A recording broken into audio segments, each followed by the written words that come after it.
Hakuna Matata, watchers. This is Doc Flux, and you are watching Doc's Diagnosis.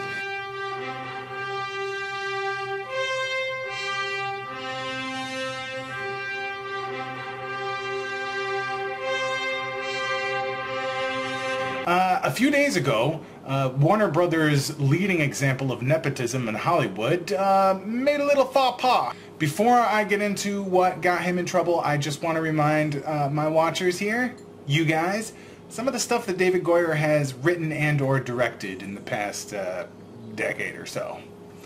Ooh! Ouch! Oh, God! Oh, wow! Oh, dear God! Alright, let me just stop you right there.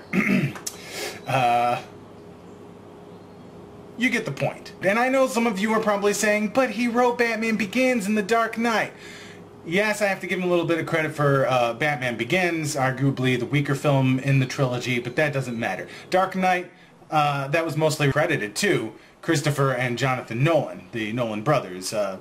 And so Goyer had only written the framework, the overall story for that. Apparently Goyer was among a panel of people participating in a podcast in front of a live audience called Script Notes. Now the screenwriters of this panel were playing a little bit of a game, just coming up with ideas for other adaptations and characters that they could adapt to the screen. Now Goyer's proposition is that She-Hulk was created by a man for male readers as an extension of male fantasies, and he equated her to a porn star. He also said that She-Hulk was, and I quote, the chick you could fuck if you were the Hulk.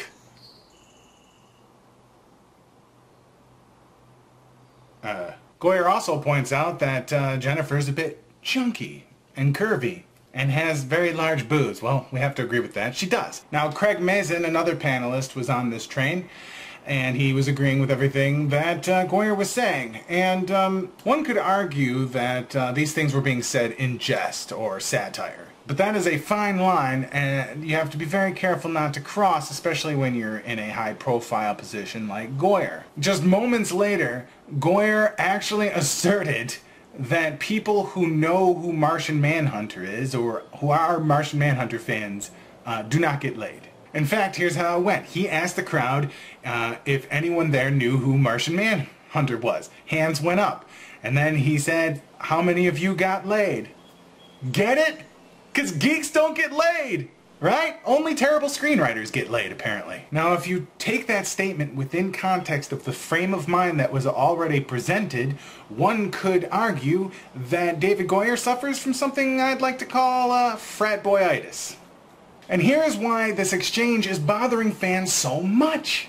Aside from the fact that any real comic book fan knows that Jennifer Walters is in actuality a very strong and self-possessed character who has a legitimate and rather touching backstory and was created in the spirit of feminism intentionally by Stan Lee and John Buscema. Stan himself even retorted to Goyer's remarks and basically said, yeah, we created her in the spirit of feminism, and as far as her being curvaceous, show me a comic book heroine that isn't. That actually leads into a debate of the general existence of misogyny in comic books, but we're not going to talk about that here right now.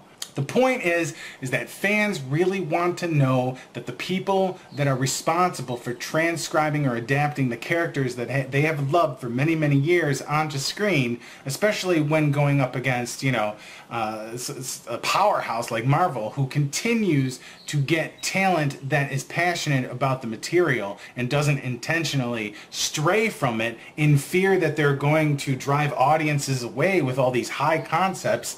It just shows that they don't get it.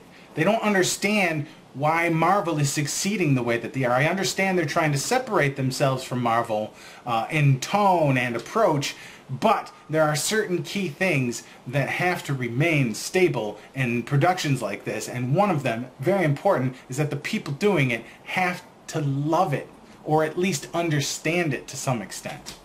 I realize this whole thing about, oh, we have our own vision. But I don't want some guy's vision if he's going to turn around and slag off a bunch of geeks that truly love this stuff. Goyer is a leading creative mind behind some of DC's biggest properties now, superheroes and otherwise. In fact, he's penning the script for the upcoming Joseph Gordon-Levitt movie, The Sandman, which... I'm sorry. That was announced months ago and it's still sinking in.